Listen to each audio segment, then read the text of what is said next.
Seperti biasa, izinkan saya memperkenalkan diri. Perkenalkan, nama saya Rita Hasan dengan NPM 0227241115 dari kelas 3C, Fakultas Ekonomi dan Bisnis, Program Studi Akuntansi. Baik, video kelima kali ini saya buat dalam rangka memenuhi tugas yang sama, yaitu pada mata kuliah Ekonomi Syariah dari dosen pengampu Pak Dr. Suwito, SE, MSI, AK, CSRS, CSRA. Nah, di video kali ini saya mohon agar dapat menyimak videonya dengan baik, karena saya akan membahas topik yang sangat penting dalam dunia keuangan Indonesia. Nah, teman-teman, untuk memahami transformasi ini, kita perlu tahu dulu latar belakangnya. Jadi, sebelum tahun 2011, Bank Indonesia atau BI adalah lembaga yang memegang 3 fungsi utama, yaitu yang pertama ada menetapkan dan melaksanakan kebijakan moneter, yang kedua mengatur dan menjaga kelancaran sistem pembayaran, yang ketiga yaitu mengatur dan mengawasi perbankan. Namun, krisis ekonomi tahun 1997 sampai 1998, banyak pihak yang tahu bahwa sistem keuangan Indonesia masih rentan, terutama karena lemahnya pengawasan sektor keuangan secara menyeluruh. Jadi, krisis tersebut melibatkan bukan hanya bank, tetapi juga lembaga keuangan non-bank, seperti perusahaan asuransi dan lembaga pembiayaan. Dari situ muncul gagasan Indonesia perlu lembaga pengawas yang lebih terintegrasi dari independen, agar pengawasan sektor keuangan bisa dilakukan secara menyeluruh dan tidak hanya berfokus pada perbankan. Inilah yang kemudian melahirkan Undang-Undang Nomor 21 Tahun 2011 tentang Otoritas Jasa Keuangan atau OJK. Yang kedua yaitu kita bahas tentang dibentuknya secara resmi berdasarkan Undang-Undang Nomor 21 Tahun 2011 dan mulai beroperasi penuh pada akhir tahun 2013. Kemudian tujuan pembentukannya dijelaskan dalam pasal 4 undang-undang tersebut, yaitu OJK dibentuk agar keseluruhan kegiatan dalam sektor jasa keuangan dapat terselenggara secara teratur, adil, transparan, dan akuntabel, serta mampu mewujudkan sistem keuangan yang tumbuh secara berkelanjutan dan stabil. Dengan terbentuknya OJK, maka fungsi pengaturan dan pengawasan perbankan pasar modal serta lembaga keuangan non-bank beralih dari Bank Indonesia dan Bapepam LK ke OJK.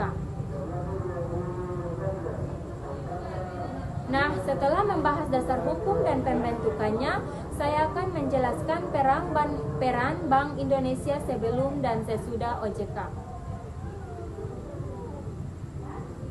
Mari kita bandingkan secara sederhana. Nah, sebelum OJK, Bank Indonesia memiliki 3 fungsi utama yang sudah saya jelaskan pada awal penjelasan, yaitu kebijakan moneter, sistem pembayaran, dan serta pengaturan, pengawasan perbankan.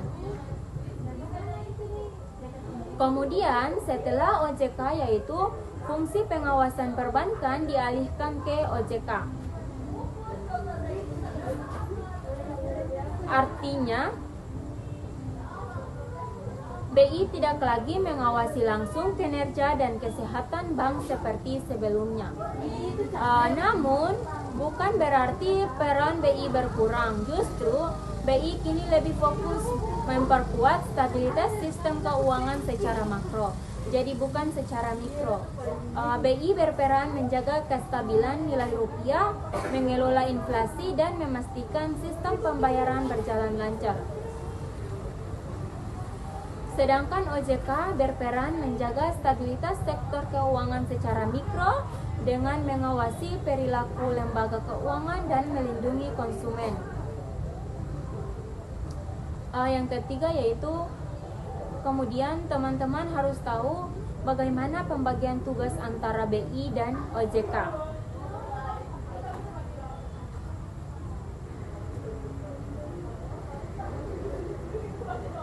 Agar tidak terjadi tumpang tindih, pembagian tugas antara BI dan OJK diatur dengan jelas.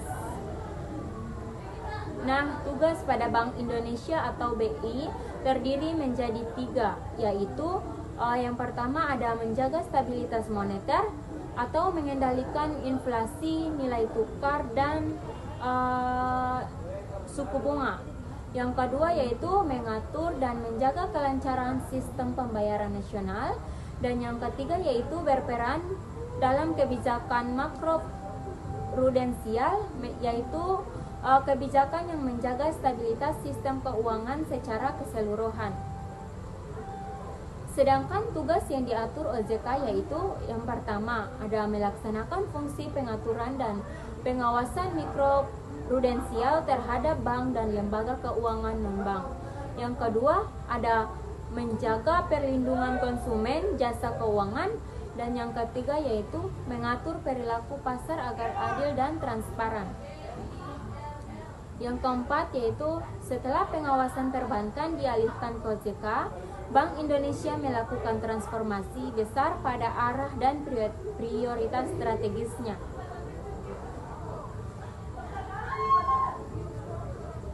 Transformasi ini meliputi yang pertama ada fokus pada stabilitas makroekonomi. BI memperkuat peran dalam menjaga inflasi, stabilitas nilai tukar, dan mengendalikan likuiditas. Yang kedua ada penguatan sistem pembayaran digital atau BI menjadi pionir dalam digitalisasi sistem pembayaran melalui BI Fast, KRIS, dan Blueprint Sistem Pembayaran Indonesia 2025. Yang ketiga ada kebijakan makroprudensial yang adaptif. BI menerapkan kebijakan seperti rasio intermediasi, makroprudensial, dan kebijakan uang muka kredit untuk menjaga stabilitas sistem keuangan. Yang keempat yaitu koordinasi dengan OJK dan LPS atau Lembaga Penjamin Simpanan. BI membangun koordinasi dalam Komite Stabilitas Sistem Keuangan atau KSSK untuk mencegah dan menangani krisis keuangan. Yang kelima yaitu teman-teman bertanya apa hubungan dari BI ke OJK dan LPS. Mari kita simak 3 lembaga penting ini. 3 lembaga ini yaitu BI, OJK, dan LPS yaitu menjadi pilar utama sistem keuangan Indonesia. Nah, saya akan menjelaskan satu persatu. Jadi, yang pertama yaitu Bank Indonesia menjaga stabilitas moneter dan sistem pembayaran. Yang kedua ada OJK mengawasi lembaga keuangan dan menjaga kepercayaan masyarakat. Yang ketiga yaitu LPS menjamin simpanan nasabah jika bank mengalami kegagalan. Jadi teman-teman, mereka kerjasama dalam KSSK atau Komite Stabilitas Sistem Keuangan. KSSK bertugas antara BI dan OJK diatur dengan jelas. Nah, tugas pada Bank Indonesia atau BI terdiri menjadi 3, yaitu yang pertama ada menjaga stabilitas moneter atau mengendalikan inflasi, nilai tukar, dan suku bunga. Yang kedua yaitu mengatur dan menjaga kelancaran sistem pembayaran nasional. Dan yang ketiga yaitu berperan dalam kebijakan makroprudensial, yaitu kebijakan yang menjaga stabilitas sistem keuangan secara keseluruhan. Sedangkan tugas yang diatur OJK yaitu yang pertama ada melaksanakan fungsi pengaturan dan pengawasan mikroprudensial terhadap bank dan lembaga keuangan non-bank. Yang kedua ada menjaga perlindungan konsumen jasa keuangan. Dan yang ketiga yaitu mengatur perilaku pasar agar adil dan transparan. Yang keempat yaitu setelah pengawasan perbankan dialihkan ke OJK, Bank Indonesia melakukan transformasi besar pada arah dan prioritas strategisnya.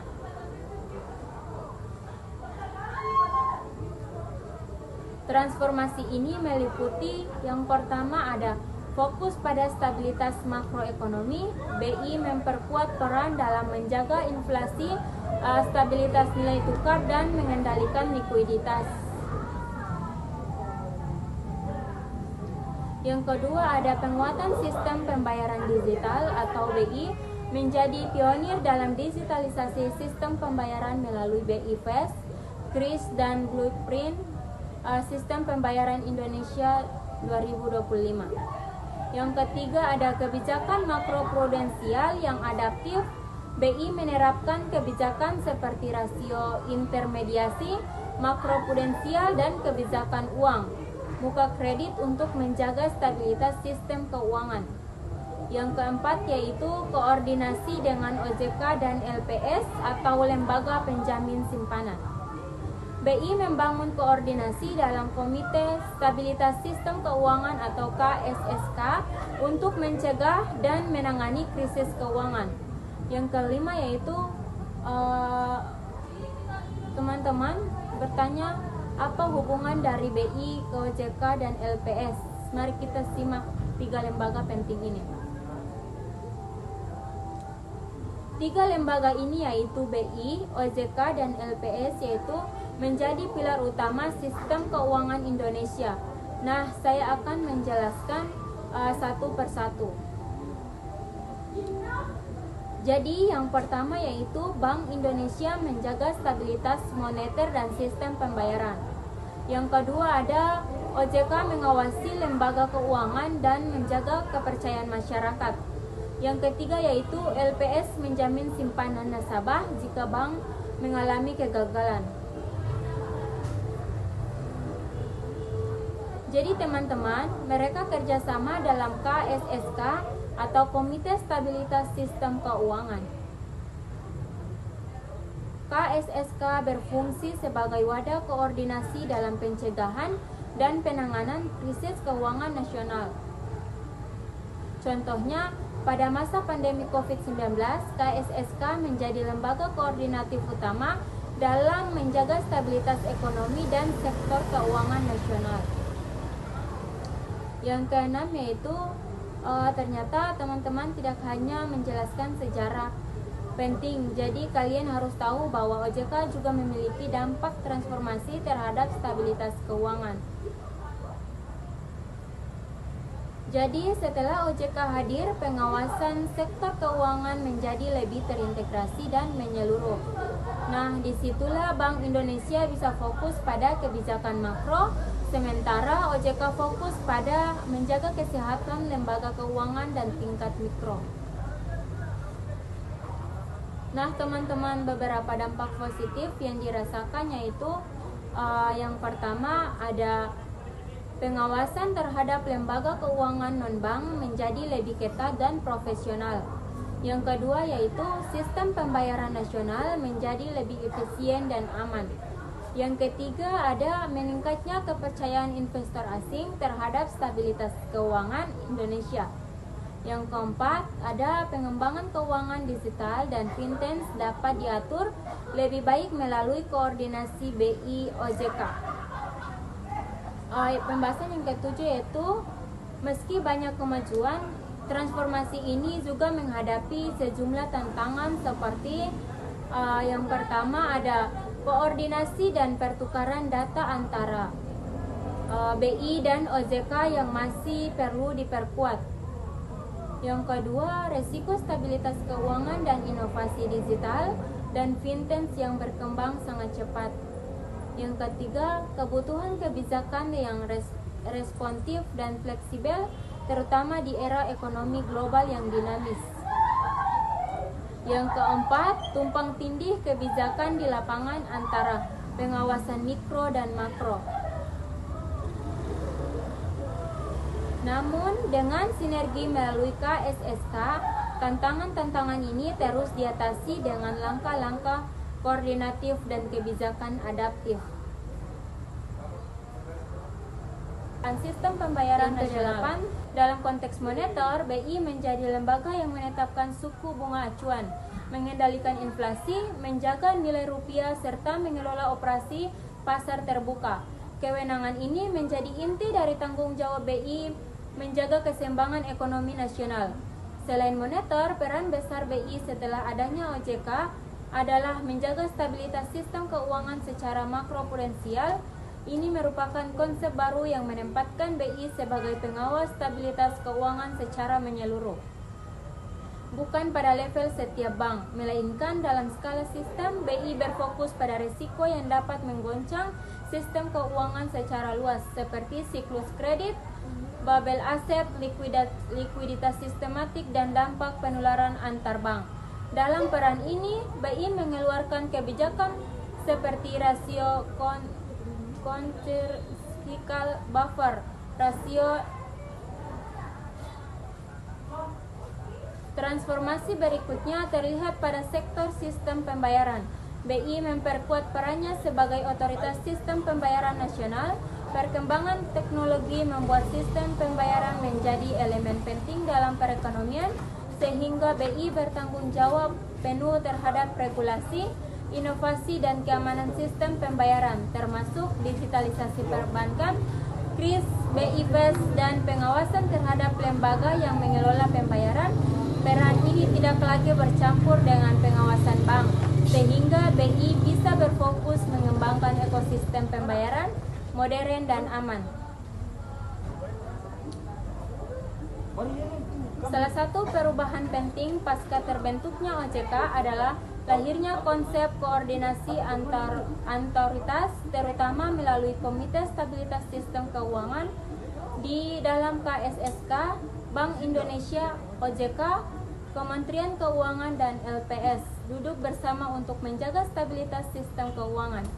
BI fokus menetapkan risiko makroekonomi dan makroprudensial, sementara OJK menyampaikan analisis kesehatan bank secara mikro. Dengan koordinasi ini, kebijakan pengawasan menjadi lebih terintegrasi. Masa sebelum OJK, BI mengendalikan semua informasi sendiri. Setelah OJK, koordinasi menjadi lebih kuat dan sistem keuangan lebih transparan. Transformasi peran BI ini juga berdampak pada industri perbankan. Bank ini diawali OJK secara lebih ketat dan terstruktur. Sementara BI memastikan kondisi makro tetap stabil agar bank dapat beroperasi dengan sehat. Bisa dikatakan OJK menjaga bank secara individual, sedangkan BI menjaga iklimnya. Pemisahan ini membuat masing-masing lembaga lebih fokus pada keahliannya. Memperkuat analisis makro, OJK memperkuat pengawasan dan perlindungan konsumen. Sementara pemerintah memegang kebijakan fiskal, hasilnya adalah struktur keuangan yang lebih kuat.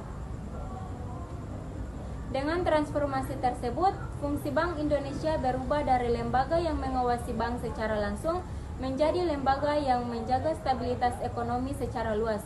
Fokusnya bukan lagi mengecek laporan bank satu persatu, tetapi memastikan sistem keuangan tidak rapuh. Perubahan ini sangat penting untuk menghadapi perkembangan digital, globalisasi finansial, dan risiko ketidakpastian ekonomi dunia.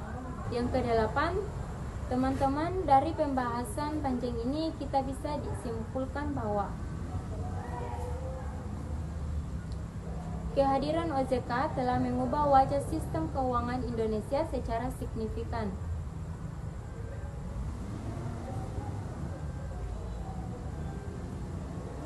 Peran Bank Indonesia kini lebih fokus pada kebijakan moneter, sistem pembayaran, dan stabilitas makroprudensial. Sementara OJK bertanggung jawab pada pengaturan dan pengawasan sektor jasa keuangan secara mikroprudensial. Transformasi ini membuat sistem keuangan Indonesia menjadi lebih modern, stabil, dan adaptif terhadap perubahan global. Dan yang terpenting, koordinasi antara BI, OJK, dan LPS adalah kunci dalam menjaga stabilitas ekonomi Indonesia di masa depan. Dengan transformasi tersebut, fungsi Bank Indonesia berubah dari lembaga yang menjaga stabilitas ekonomi secara luas. Fokusnya bukan lagi mengecek laporan bank satu persatu, tetapi memastikan sistem keuangan tidak rapi. Perubahan ini sangat penting untuk menghadapi perkembangan digital, globalisasi finansial, dan resiko ketidakpastian ekonomi dunia.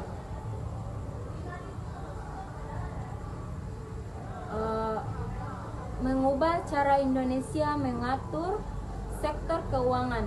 Bank Indonesia kini fokus pada 3 hal besar, menjadi stabilitas moneter, mengawasi risiko sistematik melalui kebijakan makroprudensial, dan mengelola serta mengawasi sistem pembayaran modern.